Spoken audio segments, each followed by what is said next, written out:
Bienvenido, bienvenida. En este primer vídeo, que forma parte de un grupo de 2 vídeos en los que trataremos el marco jurídico y las interacciones entre la libertad ideológica y religiosa y el derecho a la educación, nos vamos a centrar en tratar de analizar las bases jurídicas de tipo constitucional que configuran la protección que el Estado español ha dado al derecho de libertad ideológica y religiosa, que es la base para todas las políticas legislativas que se tratan de la gestión de la diversidad en la sociedad española actual. El derecho de libertad ideológica y religiosa se protege dentro del título primero, en el capítulo segundo y sección primera de la Constitución española, que en su conjunto versa sobre los derechos fundamentales y las libertades públicas. Además, el desarrollo de su tratamiento jurídico se amplía en 2 marcos esenciales. Uno sería la normativa unilateral, que está encabezada por la Ley Orgánica de Libertad Religiosa, que se promulgó en el año 1980 y que desarrolla todo el contenido esencial del derecho de libertad ideológica y religiosa. Pero además existen otra serie de normas específicas que sirven de desarrollo, por ejemplo, para los contenidos de la Ley Orgánica de Libertad Religiosa, pero incluso tenemos un tipo de norma muy específica que se trata de normas acordadas, en este caso con las confesiones religiosas, que son las que representan al fin y al cabo el conjunto de individuos que comparten una creencia religiosa, y que en ellas se plasman todas aquellas especificidades que el Estado español ha considerado necesario que sean aclaradas mediante una protección jurídica integral y que se plasman en ese tipo de acuerdos que han firmado con las confesiones religiosas reconocidas en el Estado español. Pues bien, además de esta normativa que es muy específica para la regulación de la diversidad religiosa, es cierto que en el ordenamiento jurídico también encontramos otras normas que tratan diferentes materias y que, como están interconectadas o tienen algún tipo de influencia con la gestión de la diversidad, en este caso religiosa, tienen referencias específicas a estas cuestiones. Por ejemplo, sin ir más lejos, podemos hablar de la Ley Orgánica sobre el Derecho de Asociación, el propio Código Civil, o la Ley de Jurisdicción Voluntaria actual del año 2015, que trata sobre el reconocimiento de efectos civiles del matrimonio de las confesiones religiosas, el Código Penal o la propia normativa sobre el derecho a la educación. Bien, antes de analizar concretamente la configuración jurídica del derecho de libertad ideológica y religiosa, es necesario que tengamos en cuenta una serie de elementos que forman parte de la estructura constitucional, del marco constitucional en el que se inserta la regulación de ese derecho. El primero de ellos es que el propio artículo 1 de la Constitución española, entre los valores superiores que considera que son las bases y los pilares del Estado constitucional español, del ordenamiento jurídico y en este caso de un Estado social y democrático de derecho, menciona expresamente la libertad, la igualdad,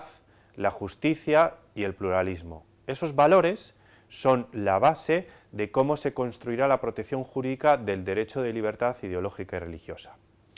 Además, tenemos que tener en cuenta el artículo 9.2 de la Constitución española, donde expresamente se dice que los poderes públicos tienen que promover las condiciones y remover los obstáculos para que el ejercicio de los derechos y libertades fundamentales de los individuos, en este caso de las personas, sea real y efectivo, de tal forma que se permita la participación de todos los ciudadanos en todos los ámbitos de la vida cotidiana, en el ámbito político, en el ámbito económico, en el ámbito cultural y social. El artículo 10 de la Constitución española fija la dignidad de la persona, el libre desarrollo de la personalidad y los derechos humanos inviolables que le son inherentes, tanto así como el respeto a los derechos de los demás y en la propia ley, como fundamento del orden político y de la paz social. El artículo 14 establece el principio de no discriminación, según el cual todos los españoles somos iguales ante la ley, sin que pueda existir o prevalecer ninguna discriminación por razón de raza, sexo, religión, etc. Y finalmente nos encontramos con el artículo 16, que ya sí que tiene ese contenido específico sobre el derecho de libertad ideológica y religiosa. Aparece configurado en 3 apartados. El primero de ellos se refiere específicamente al derecho de libertad ideológica, religiosa y de culto, y queda garantizada para todos los individuos y comunidades sin más limitación en sus manifestaciones que las necesarias para el mantenimiento del orden público protegido por la ley. Aquí hay una serie de elementos que son los que luego vamos a ver detenidamente, que son importantísimos o que tenemos que tener muy en cuenta en la configuración jurídica. Se reconoce un derecho de libertad ideológica, religiosa y de culto que no tiene limitaciones salvo en las manifestaciones y que estas limitaciones están configuradas en torno a un concepto jurídico que es el orden público.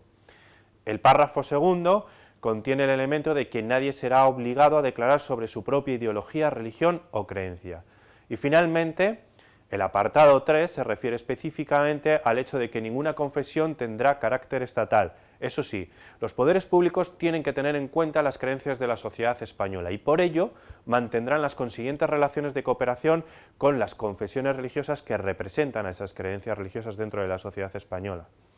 En este caso, como se puede observar, como puedes ver perfectamente, no aparece una mención específica al término laicidad, que es el término más utilizado para definir el sistema de relación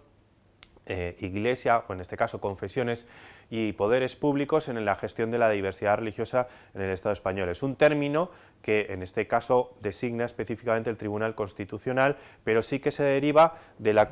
conjunción de todos estos elementos que hemos visto anteriormente y específicamente de este artículo 16.3, de este párrafo tercero del artículo 16, que combina tanto el principio de separación, ninguna confesión tendrá carácter estatal, como un tratamiento igual de todas las creencias religiosas y un ámbito de positividad que está relacionado con el hecho de un tratamiento, de una colaboración con las confesiones religiosas para hacer real y efectivo el ejercicio del derecho. Por lo tanto, el derecho se configura como la libertad ideológica religiosa se configura como un único derecho, que es lo que nosotros conocemos como la libertad de conciencia, la libertad de creencias, etc., y que está compuesta por las diversas manifestaciones en las que ésta se puede concretar, es decir, ideológica, religiosa o incluso de culto. Por lo tanto, con esa libertad lo que se protege es desde las convicciones personales más genéricas, relativas, por ejemplo, al pensamiento, hasta las más especializadas y concretas, como sean las ideológicas y religiosas. Por lo tanto, si tuviésemos que hacer un resumen de cómo se configura jurídicamente el derecho de libertad ideológica y religiosa en el ordenamiento jurídico español, habría que tener en cuenta las siguientes características. Primero, su contenido se concreta en tres ámbitos, es decir, con este derecho se protege la posibilidad de tener o no tener unas determinadas convicciones personales, sean estas o no religiosas. En segundo lugar, la posibilidad de manifestarlas al exterior y el hecho de no ser obligado a hacerlo.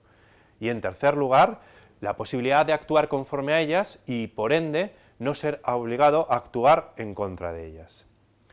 Este derecho tiene dos dimensiones, una interna, que supone el reconocimiento de una esfera de autonomía, lo que se conoce en el derecho como agere licere, que está reconocido por la sentencia del Tribunal Constitucional 46/2001, que en este caso la compone como aquellos elementos que integran y protegen el núcleo esencial de la persona, es decir, su intimidad, su personalidad, en términos del profesor Llamazares, su conciencia, que está libre de toda injerencia por parte de los poderes públicos. Es decir, la posibilidad de tener unas creencias u otras, o de no tenerlas, y de manifestarlas al exterior, y no ser obligado a declarar sobre ellas, podrían componer en principio esa dimensión interna, aunque ciertamente la posibilidad de manifestarlas al exterior tendrían ese componente también de la segunda dimensión, que es la dimensión externa, cuando en este caso el derecho se manifiesta de forma externa y se concreta en la posibilidad de ejercer, inmune de toda coacción, todas aquellas actividades que constituyen las manifestaciones o expresiones del fenómeno religioso. En este caso, en muchas ocasiones, esta dimensión externa está basada fundamentalmente en el ejercicio colectivo y es donde intervienen más las entidades religiosas y se compone de algunos elementos específicos en el ámbito religioso, como aquellos que vienen protegidos en el artículo 2 de la Ley Orgánica de Libertad Religiosa, es decir, celebrar ritos, ritos matrimoniales, lugares de enterramiento, de culto, etc. Pues bien,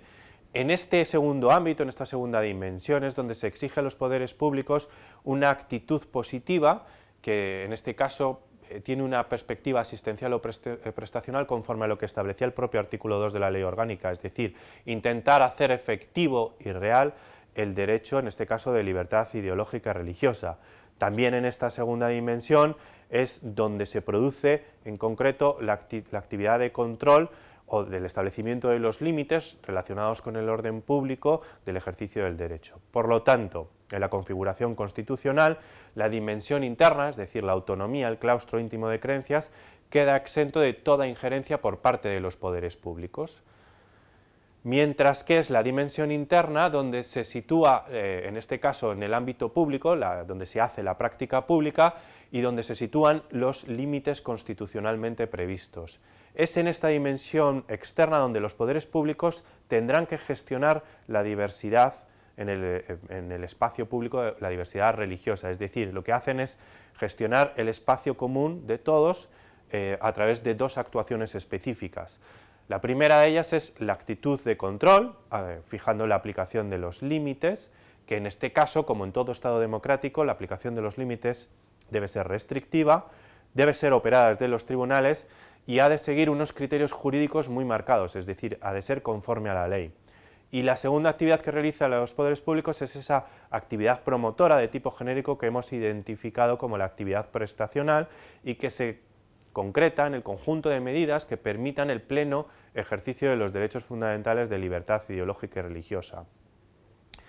Así es como identifica el Tribunal Constitucional ese nivel de cooperación con las confesiones religiosas que vimos en el apartado 3 del